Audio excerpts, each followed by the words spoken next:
Hola, muy buenos días, buenos días. Tengan todas ustedes. Mi nombre es Víctor Javier y soy neurótico. Me da gusto en esta mañana poder estar acá con ustedes, siempre apreciando las mañanas, ¿verdad? Ahorita me puse a juntar un poco de arena que estaba desparramada ahí en la cochera. Y bueno, me divertí. Y hoy tenemos el tema de del tercer paso y tenemos la lectura de la reflexión.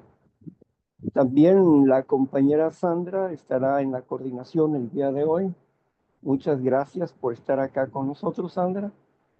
Y pues vamos a comenzar con la lectura de la chequera de la fe. Adelante, Sandra. Sí, gracias, Víctor. Gracias a Dios por permitirme un viernes más en hacer mi servicio. Y gracias a ustedes por hacer la unidad. Dice la reflexión de la chequera del Banco de la Fe, 29 de agosto. Y su alma será como un huerto de riego. Jeremías 31:12. O tener el alma de uno bajo el cuidado celestial, que ya no fuese un desierto, sino un huerto del Señor, delimitada en el yermo, amurallada alrededor por la gracia, plantada por la instrucción, visitada por el amor, desyerbada por la disciplina celestial y protegida por el poder divino. El alma favorecida de uno es preparada para dar fruto para el Señor. Pero un huerto puede perder su lozanía por falta de agua, y entonces todos sus cultivos se ponen mustios y llegan al punto de secarse. Oh, alma mía, cuán pronto sería este tu caso si el Señor te dejara. En el oriente, un huerto carente de agua pronto deja de ser un huerto. Nada puede madurar, crecer o ni siquiera vivir. Cuando se mantiene la irrigación, el resultado es encantador. O que nuestra alma fuese regada uniformemente por el Espíritu Santo, que cada parte del huerto contara con su propio torrente, abundantemente que un refrescamiento suficiente llegara a cada árbol y a cada planta, independientemente de cuán sedientos estén por la naturaleza. Continuamente, que cada hora trajera no solamente su calor, sino también su refrigerio. Sabiamente, que cada planta recibiera justo lo que necesitara. En un huerto pueden ver que su verdor depende de dónde corra el agua, y pronto pueden percibir cuando el Espíritu de Dios viene. Oh Señor, riégame en este día e indúceme a producir para ti una cosecha completa. Amén. Gracias.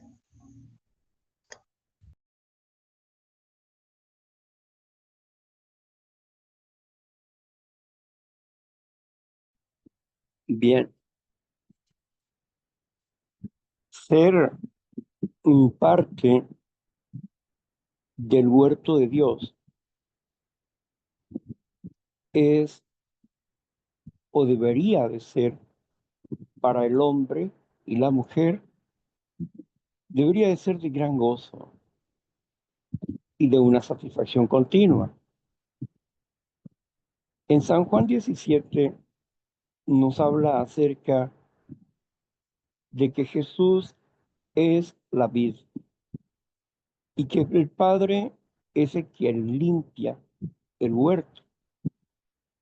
Yo soy la vid, dice Jesús, y ustedes son las ramas en donde crecen las uvas, los frutos. La rama que no lleve frutos, mi padre la corta y la echa al fuego para las que lleven frutos, lleven mucho más fruto. Aquí es una advertencia para los hijos de Dios, porque si bien somos ramas que debemos de llevar frutos, porque a su tiempo, si no llevamos frutos, el Padre nos cortará de la vida, es decir, nos va a separar del cuerpo de Cristo para que el cuerpo de Cristo pueda llevar más fruto. La vid o el cuerpo de Cristo es la congregación, la iglesia, y cada miembro tiene que llevar fruto. La pregunta es, ¿cuáles son los frutos de una mm, vid? Los frutos son las uvas, los racimos de uvas. Esos son los frutos. Y bien, entonces, ¿cuáles serían los frutos para los hijos de Dios? Los frutos para los hijos de Dios, de acuerdo a su obediencia y a su crecimiento, serán los frutos del Espíritu. El lograr crecer espiritualmente implica lograr dominio propio, es decir, domesticar nuestros instintos naturales, dominar al instinto para no ser arrastrados por él, sino que nosotros podamos hacer morir las pasiones en nuestros cuerpos, nuestros deseos indecorosos o nuestros deseos egocéntricos, hacerlos morir. Y para esto necesitamos aprender a valorar nuestros pensamientos y derrumbar nuestras reacciones negativas. De esta manera, nosotros estamos preocupándonos porque somos las ramas y queremos llevar más fruto delante de la presencia del Señor. El fruto de la paciencia se logra a través de las tribulaciones. Las tribulaciones producen paciencia y la paciencia produce esperanza. Y la esperanza no avergüenza,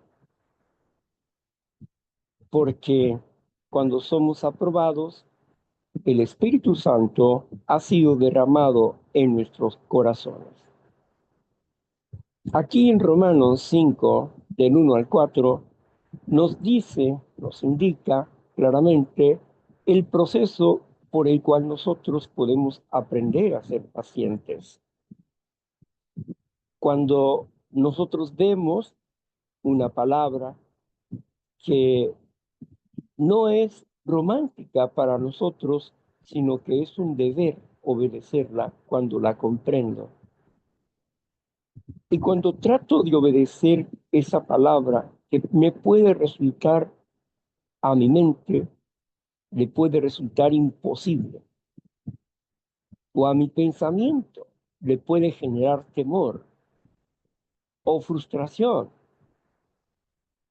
Pero cuando nos enfrentamos a estas cosas, cuando nos liberamos del temor porque recordamos que es Cristo Jesús quien está con nosotros, entonces somos capaces de permanecer pacientes en la tribulación, gozosos en la tribulación, porque estamos desarrollando una calidad de carácter, la paciencia, y también nosotros tenemos el fruto de un estado de ánimo permanente.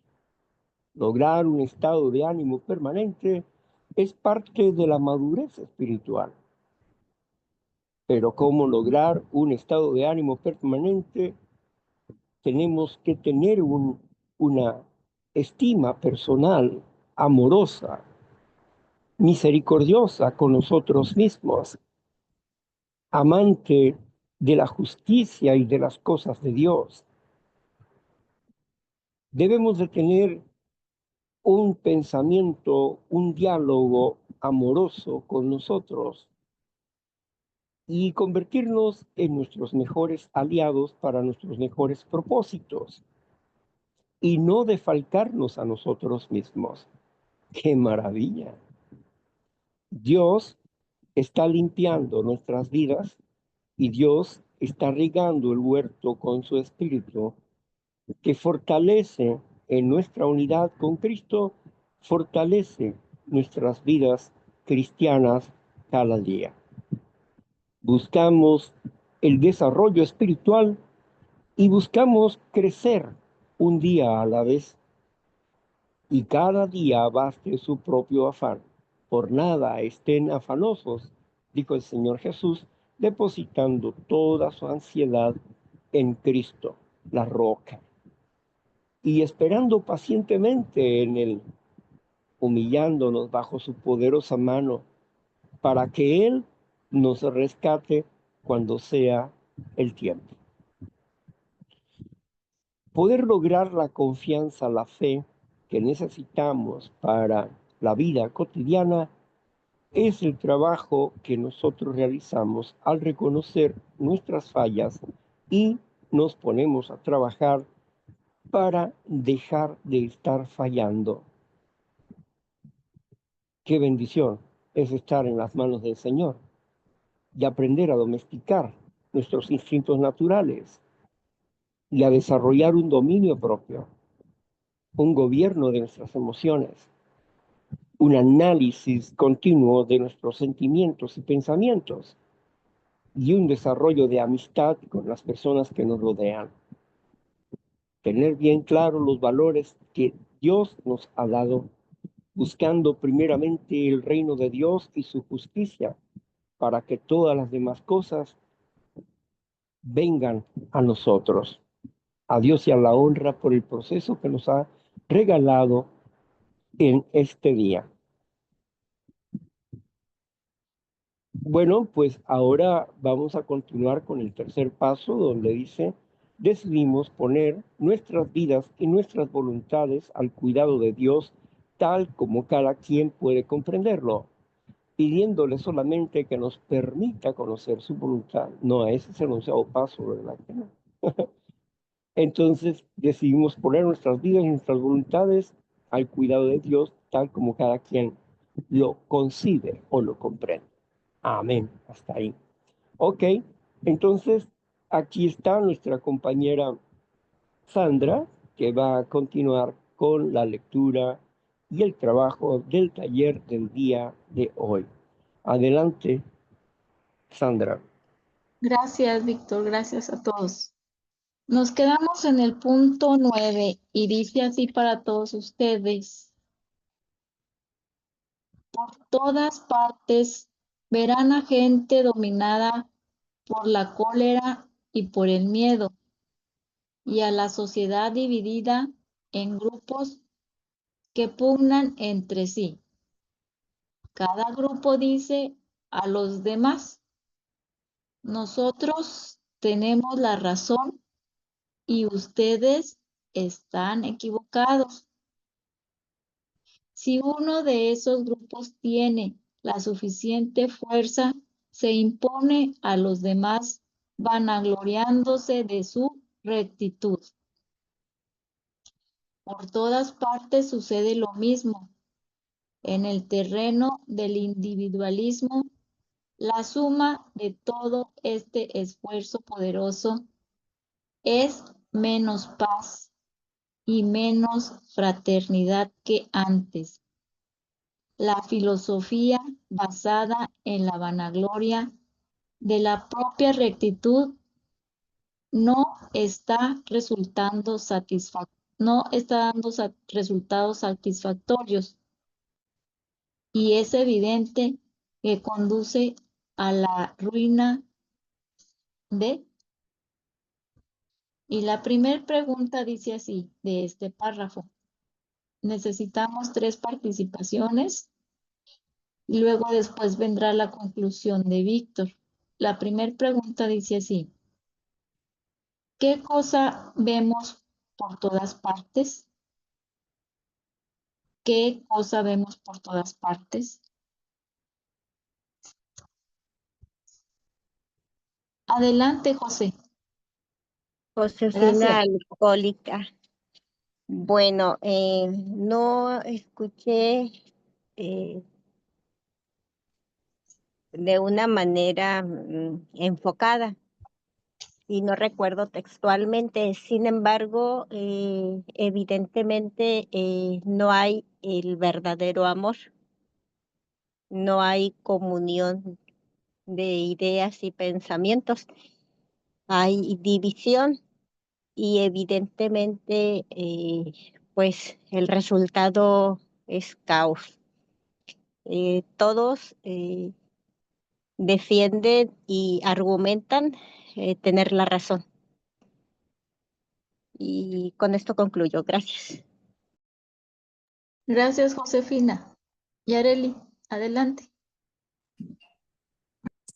Vemos por todos lados personas que pues se dejan controlar por sus emociones desbordadas y también grupos de personas, cada uno con sus intereses y que entre ellos mismos pues en vez de vernos como hermanos, por las diferencias de los grupos no nos entendemos y nos vemos pues con, decía aquí que con pugna.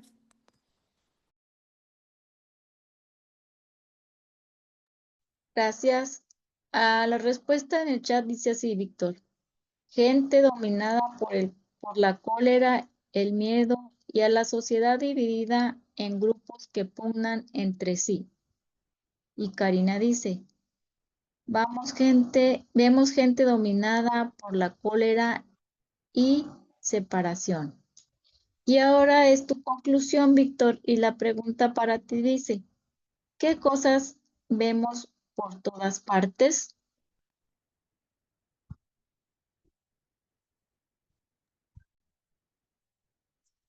Vemos por todas partes a una sociedad en conflicto,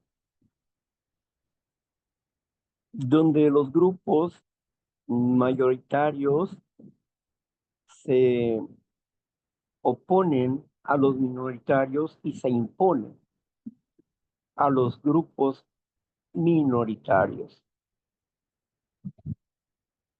Nosotros entendemos que poseemos verdades y naturalmente que no imponemos ni estamos pugnando, es decir, no estamos peleando ni queremos obligar a que las personas tomen una decisión como la que nosotros hemos tomado. Exponemos la idea, no la imponemos. Damos nuestros argumentos basados en lo que concretamente comprendemos como la verdad, pero no la imponemos. Ni estamos peleando para que las personas logren vivir como nosotros vivimos. Hablamos de promoción, no. Hablamos de atracción, no promoción. El ser atractivos es como cuando llevas sed en medio del desierto y ves un oasis que se te ofrece y llegas a ese oasis, bebes tu agua, te recuestas en una palmera y agradeces la vida. Asimismo, nosotros somos ese oasis para el alma sedienta Sin embargo, la persona tendrá contrariedades porque trae una manera de pensar, de discusión interna, que sus propios prejuicios y sus ideas interiores, que han sido falsificadas durante mucho tiempo, creyendo que eran realidades o verdades, pugnan dentro de ellos mismos contra lo que están escuchando. Y esto lo explica muy bien el primer paso cuando dice que cuando necesitamos depender de otras personas para comprender nuestras emociones, entonces nuestros instintos se rebelan ante este hecho, porque el instinto no razona, no piensa, pero como está mal encausado, reacciona en contra de una verdad, porque tiene una identificación falsa de la verdad. Es muy interesante cómo la regla espiritual se va exponiendo y las personas, ellas, van tomando su lugar sin que uno las empuje, sino que ellos mismos, al alimentarse de la palabra, del principio de vida, ellos mismos van mm, queriendo pertenecer y ser parte de esta forma de vida que hoy estamos planteando y desarrollando juntamente con otros, con otras personas que como nosotros quieren también desarrollar los frutos del Espíritu. Gracias. Gracias, Víctor. Voy a leer de nuevo el párrafo del cual se están haciendo las preguntas porque han estado llegando más compañeros para que puedan entender mejor. Dice, por todas partes verán a gente dominadas por la cólera y por el miedo, y a la sociedad dividida en grupos que pugnan entre sí. Cada grupo dice a los demás, nosotros tenemos la razón y ustedes están equivocados. Si uno de estos grupos tiene la suficiente fuerza, se impone a los demás vanagloriándose de su rectitud. Por todas partes sucede lo mismo en el terreno de del individualismo. La suma de todo este esfuerzo poderoso es menos paz y menos fraternidad que antes. La filosofía basada en la vanagloria de la propia rectitud no está dando resultados satisfactorios y es evidente que conduce a la ruina de... La siguiente pregunta dice así para todos. ¿Quiénes logran imponerse sobre otros? ¿Quiénes? Adelante, Josefina, gracias. ¿Quiénes logran? Pues el más enfermo, a través de ese miedo. El miedo te lleva a cualquiera de dos extremos. O te hace reaccionar por autopropulsión, llevándote a más caos, o el miedo te paraliza. Y si a eso le agregamos la ira, puedes ser agresivo hacia afuera con los demás o agresivo contigo. Entonces, ya no recuerdo la pregunta, pero sí doy gracias a Dios por permitirme compartir. Gracias. Gracias, Josefina. La pregunta dice así. ¿Quiénes logran imponerse sobre otros? Yareli, es tu turno. Gracias. Sí, como nos acaba de decir Víctor, los que tienen más poder se imponen con los grupos más débiles, los que son más fuertes. Gracias, Yareli. Tenemos la respuesta en el chat que dice, el grupo más fuerte se impone sobre los otros. Y la pregunta para ti, Víctor, dice así, ¿quiénes logran imponerse sobre otros?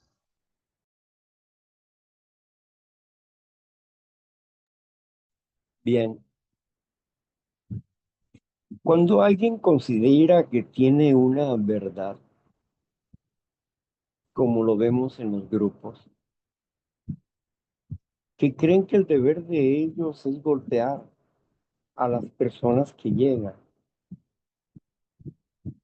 y ofenderlos y hacerlos sentir nada. Porque de acuerdo a ellos, a su entendimiento, están rompiendo con su soberbia, con su orgullo,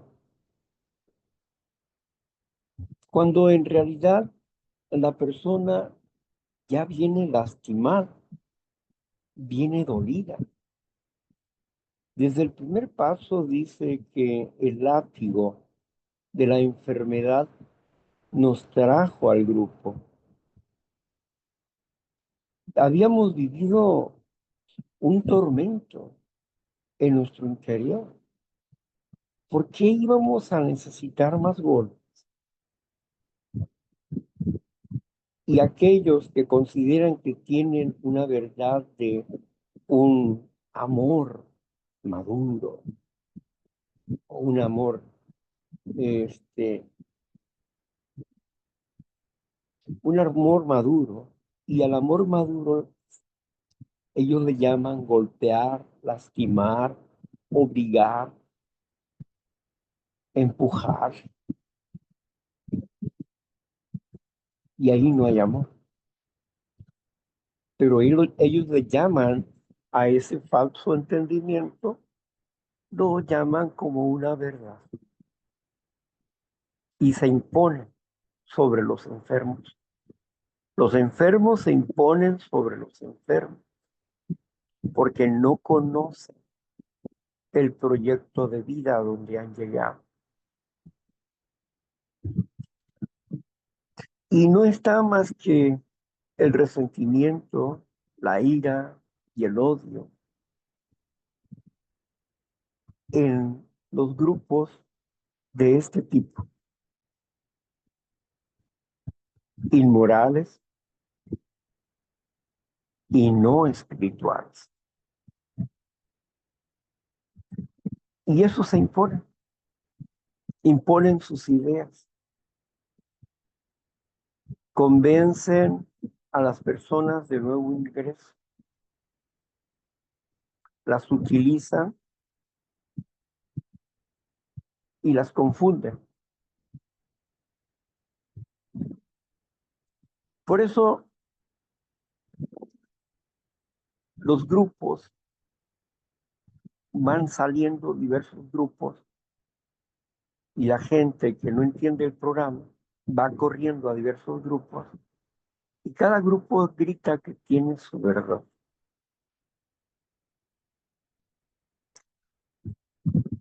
Pero si realmente hay una verdad, tenemos que encontrarla en principios espirituales y no en nuestra propia opinión.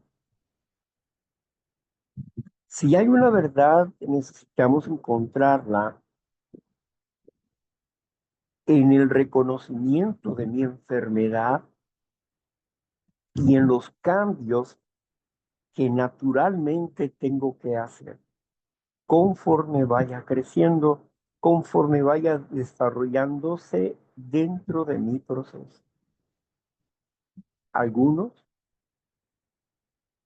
rápidamente florecen, otros les cuesta más trabajo, pero sin lugar a dudas que cuando estamos dentro del proyecto de vida, que es el programa de recuperación, Dios está trabajando con nosotros estamos trabajando con Dios, y esto va fortaleciendo nuestras vidas y nuestra manera de vernos a nosotros mismos, de ver a las demás personas y de vivir cambia. ¿Por qué? Porque no obligamos a nadie a creer absolutamente nada. Solo exponemos la idea y damos nuestras razones.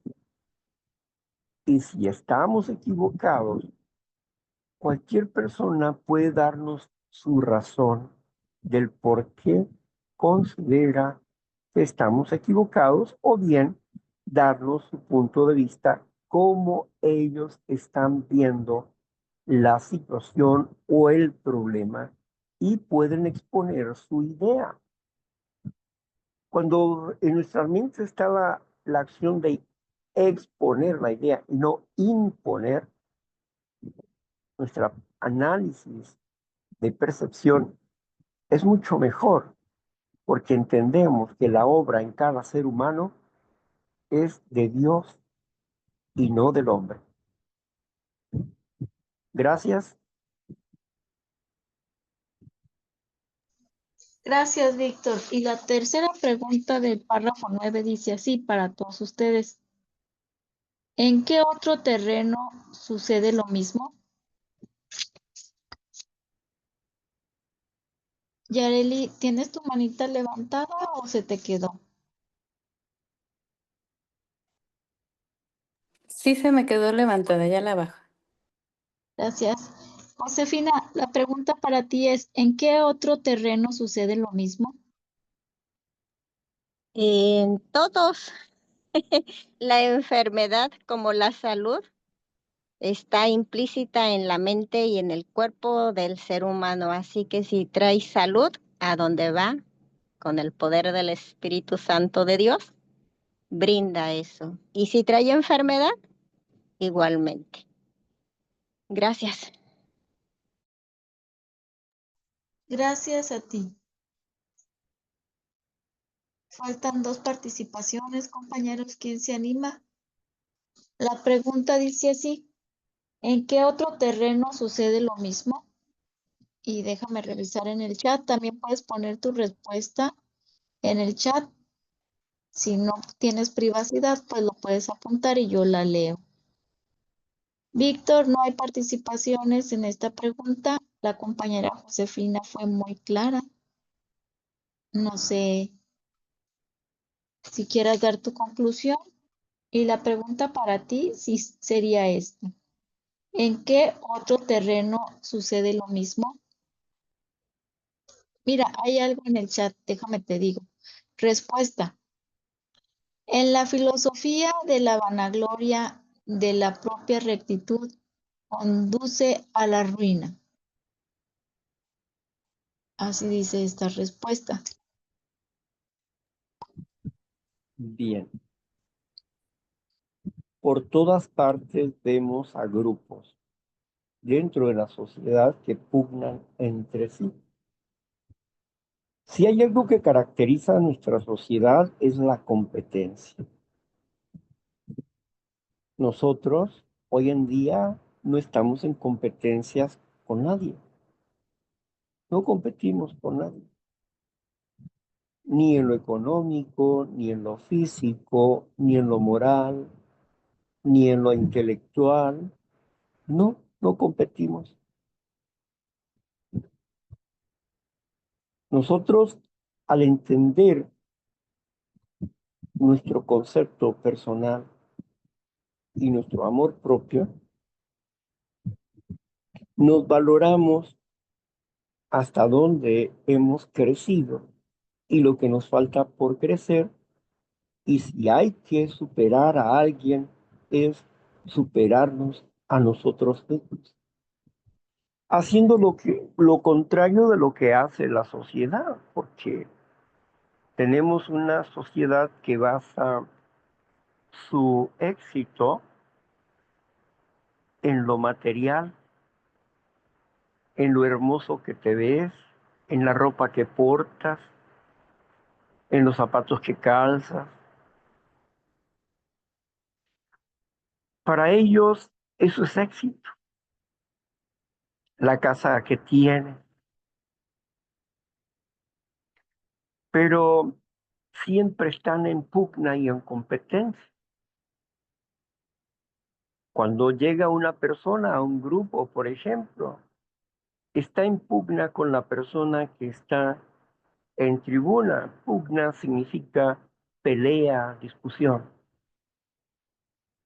Porque cuando escucha a una persona en la tribuna, lo está calificando. Sí, tiene razón. No, no tiene razón. No, no, me lo está diciendo a mí. No se mira su cola. Usted está peleando. Está en ira. Porque está enfermo, naturalmente. Y no puede ver con claridad la verdad que lo hará libre. No puede entender este proceso todavía por los engaños que están dentro de su corazón. Desarmar a los engaños del corazón es el trabajo de los 12 pasos. Enseñarnos a desarrollar la honestidad y la claridad que tenemos de nosotros mismos es el trabajo de los 12 pasos de recuperación.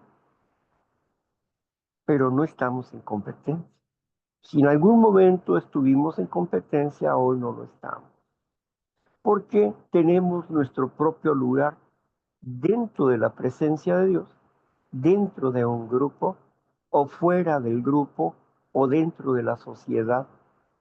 No necesitamos presumirle nada a nadie, ni imponernos sobre ellos, sino comprendemos sus formas de pensar, de ser y de actuar. Y no estamos tratando de cambiar al mundo o de transformar al mundo. No somos reformadores.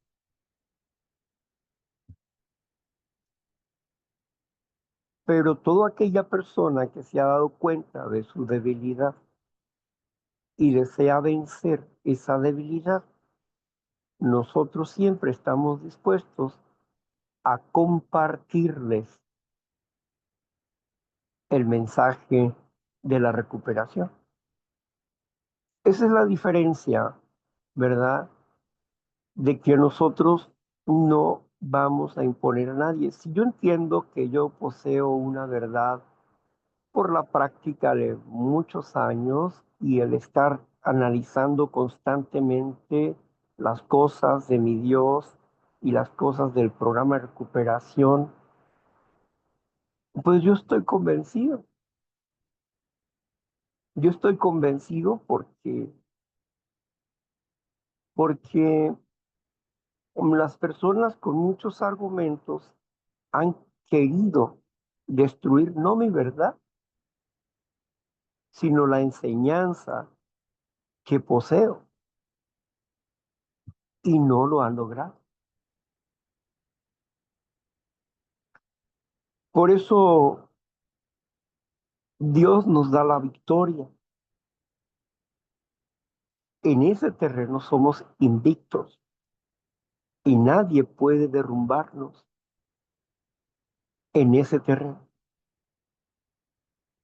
Cuando comprendemos una verdad y la practicamos, es una verdad nuestra, pero es una verdad que necesitamos compartir porque somos como médicos que han encontrado la cura para una enfermedad.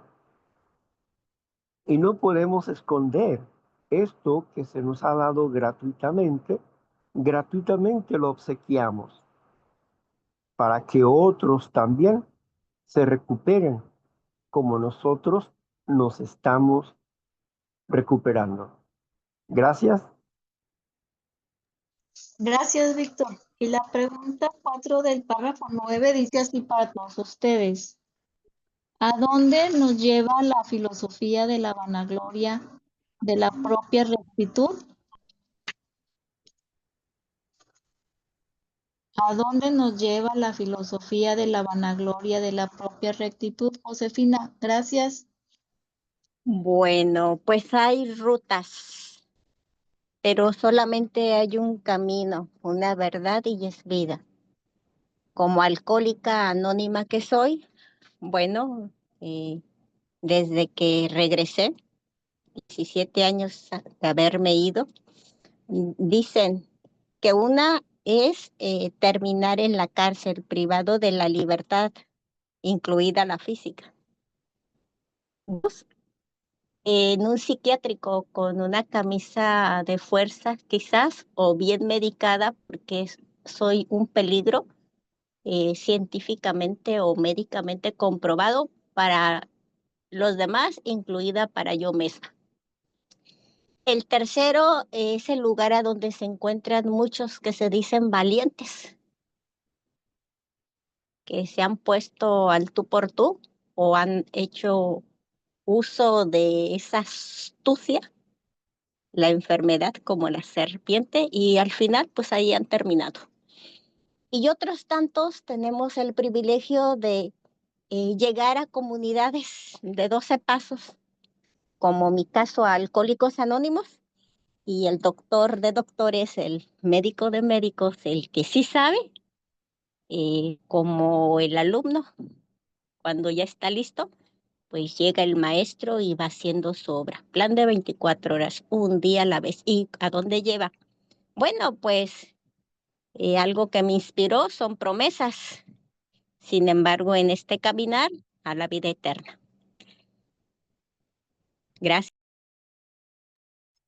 Gracias, Josefina, por hacer la unidad. Víctor, en el chat, compañeros, tenemos dos respuestas y con eso se concluye este párrafo. Dice, la respuesta a la pregunta ¿a dónde nos lleva la filosofía de la vanagloria de la propia rectitud? Dice una respuesta a la ruina y la compañera Karina dice al error y a la rutina espiritual. Y Víctor, la pregunta de este párrafo dice así, para ti, ¿a dónde nos lleva la filosofía de la vanagloria de la propia rectitud? Bueno, primeramente necesitamos preguntarnos qué es filosofía y qué es vanagloria y qué es rectitud. Filosofía significa filos palabra, sofía tratado, el tratado de la palabra y de la vanagloria. Vana significa vacío, gloria significa revelación. Y cuando estamos hablando de la vanagloria, estamos hablando de un falso poder, de un engaño. La filosofía de la vanagloria, la forma de pensar falsamente. ¿A dónde nos lleva nuestra manera de pensar falsa? Nos lleva a vivir en el error, al creer que somos lo que no somos, al pensar de nosotros como personas exitosas, cuando en realidad estamos perdiendo en todo o en casi todo. Cuando una persona es altivo, soberbia, se jacta de lo que hace, presume su trabajo, presume su familia, presume su cuerpo, presume su casa, presume sus logros materiales y trata de imponerse como persona, entre comillas, de éxito, para que otros sigan sus caminos de su vanagloria, y luego dice rectitud. Porque si esta filosofía banal,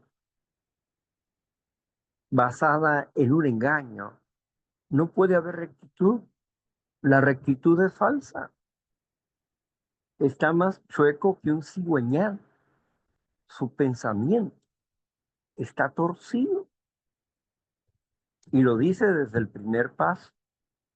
Hemos torcido nuestras mentes a una forma de pensar destructiva. Entonces, vivíamos con la vanagloria. Teníamos un vacío interior y buscábamos llenarlo con el reconocimiento de las demás personas.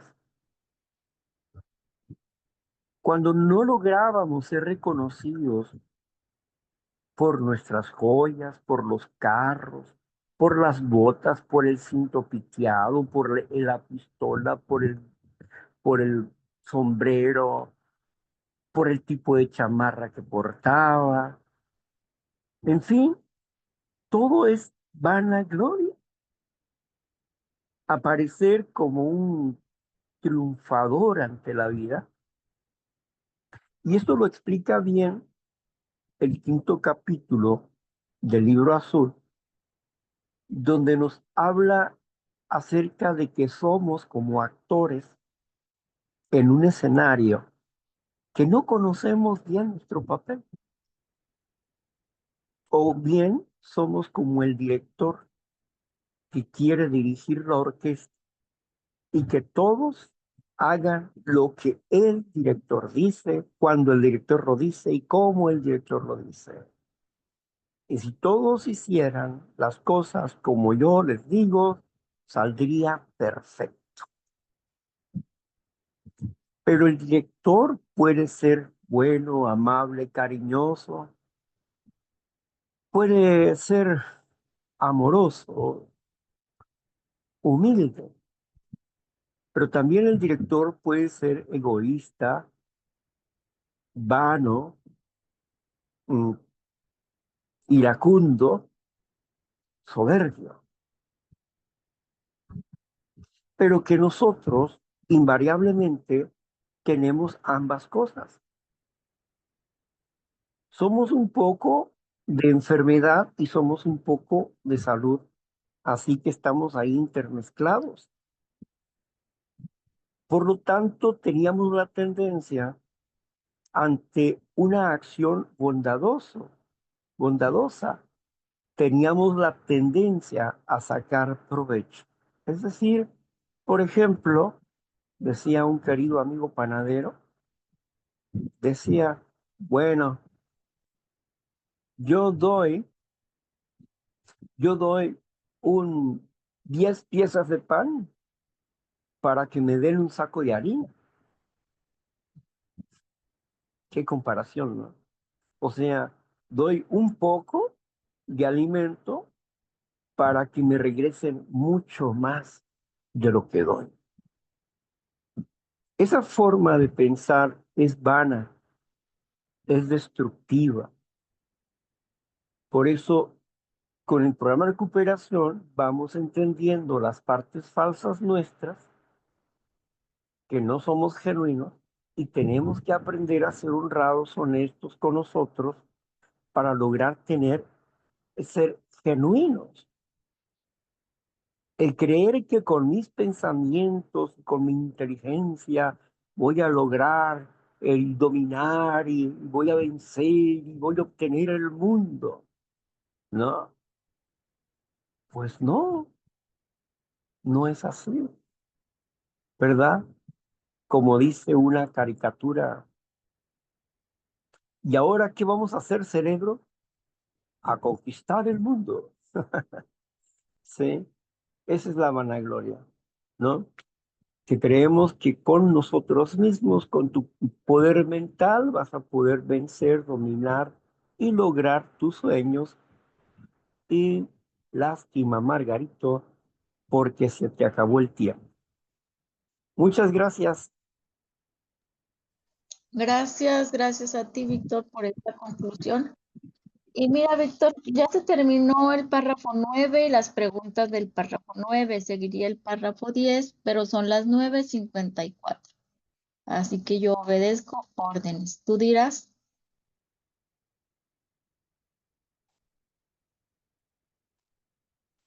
si leo el párrafo o tú El me dices si párrafo vamos. 10, perdón, el párrafo 10, ¿cuántas preguntas tiene? El párrafo 10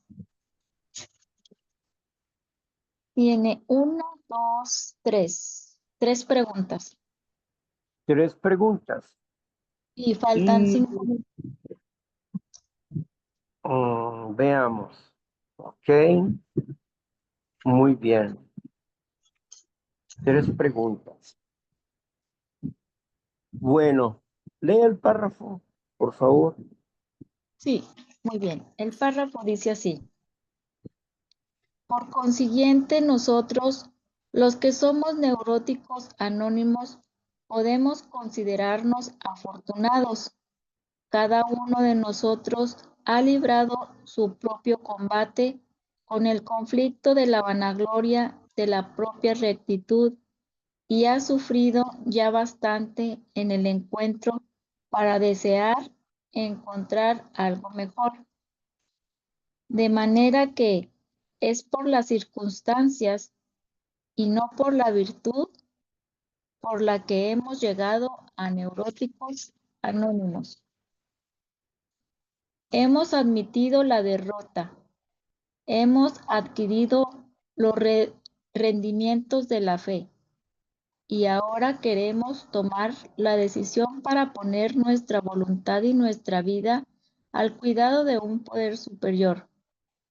Nos damos cuenta de que la palabra dependencia les resulta desagradable a muchos psiquiatras y psicólogos, tanto como a los neuróticos como nuestros amigos profesionales.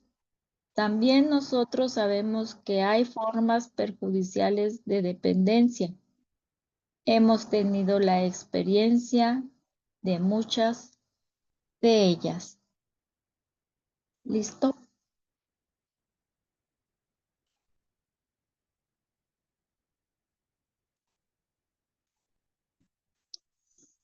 No sé si pasemos a la segunda hora. Faltan 4 minutos, ya tú Lee, me dices. lee la pregunta, no te preocupes por el tiempo, lee la pregunta. Ok, la pregunta número 1 dice, ¿por qué los neuróticos anónimos debemos considerarnos afortunados? Josefina, muchas gracias.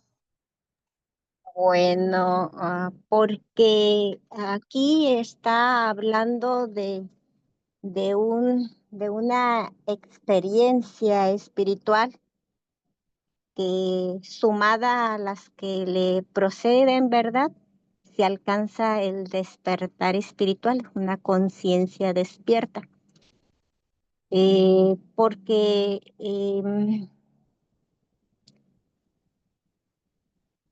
gracias. Dice que guarde silencio. Gracias. Gracias a Dios.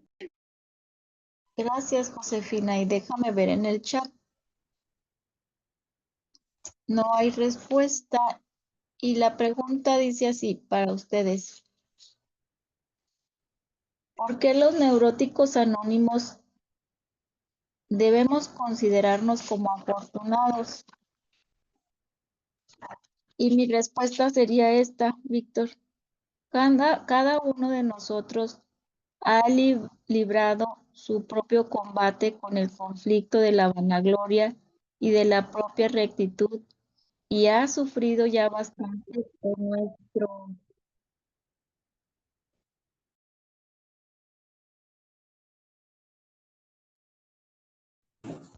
Perdón, me entró una llamada. Y ha sufrido ya bastante en el encuentro para desear encontrar algo mejor. Y no hay manitas participantes ni hay respuestas en el chat. Y pues la pregunta para ti sería esta, Víctor.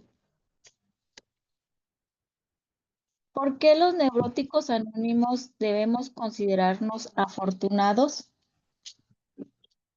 Afortunados, claro que somos afortunados. Los neuróticos que hemos encontrado un nuevo estilo de vida, una nueva forma de pensar y de actuar, somos afortunados. Porque hemos vivido un tormento interno. Hemos atormentado y lastimado a las personas y no podemos pagar y resarcir los daños que hemos hecho en nuestro pasado. No podemos pagar todo, pero encontramos nosotros una manera de resarcir nuestras vidas, de arreglar nuestras vidas con los instrumentos de la fe, rudimentos, instrumentos de la fe. Entonces, estos instrumentos de la fe eran primeramente la aceptación del problema. Segundo, al aceptar el problema, que era mi incapacidad de pensar adecuadamente. Y eso resultó una ofensa. Nos resistimos ante ese hecho de que ¿cómo? ¿Que yo no tengo sano juicio? Óyeme, si yo no estoy loco, pero la realidad es que sí, no teníamos sano juicio y actuábamos en contra de la vida. Éramos esclavos de nuestros instintos naturales que nos llevaban a hacer cosas que luego nos hacían sentir miedo, vergüenza y culpa. Nos producían soledad, ansiedad, ira, depresión. Buscábamos ser escuchados y nadie nos escuchaba, o por lo menos así lo percibíamos. Queríamos que las personas hicieran nuestra voluntad y no las hacían, y nos enojábamos. Esa era la vanagloria, la vana rectitud en la que nosotros vivíamos. Presumíamos y éramos como lo que dice aquel dicho: dime de qué presumes y te diré de qué careces. Éramos altivos y escondíamos la parte fea, oscura y negra y dolorosa que estaba en nosotros. Hemos tenido un combate mano a mano con la vana rectitud, con la vanagloria, y sabemos cuán destructivo es depender de nuestros propios pensamientos, que nos llevaron a las gradas de la locura y de la muerte. Por eso, cuando adquirimos estos rudimentos de la fe, nuestra vida se transformó, se cambió, y ya no estamos siendo martirizados por pensamientos, o por si me dieron o no me dieron, o por si me ven o no me ven. Ya no estamos exigiéndole a la gente que crea en nosotros, porque ya nosotros creemos en nosotros mismos en base a principios que sanan el espíritu. Ya no andamos con la mano extendida para ver quién me da amor. Ya no. Ya no dejamos de ser nosotros para que para sentir un poco de amor, de cariño. Ya no éramos los perritos falderos que éramos antes, pidiendo migajas de amor. Ya no éramos así. Cambiamos. Bueno, pues hasta aquí la vamos a dejar, mi querida amiga Sandra. Para la próxima ocasión leemos las otras dos preguntas que están ahí. Por hoy vamos a pasar al otro segmento donde las compañeras y los compañeros pueden participar con, con unos minutos de tribuna de acuerdo al coordinador. Ahí va tanteándole el agua a los camotes. Y bueno, pues el coordinador es quien tiene aquí la autoridad, porque se le fue conferida por el grupo de la autoridad de coordinar, de establecer los tiempos. Y bueno, vamos a continuar con ese aspecto, pero antes voy a cerrar la grabación para que puedan compartir con entera libertad. Recuerden que estamos en el foro de libre expresión, palabra en acción.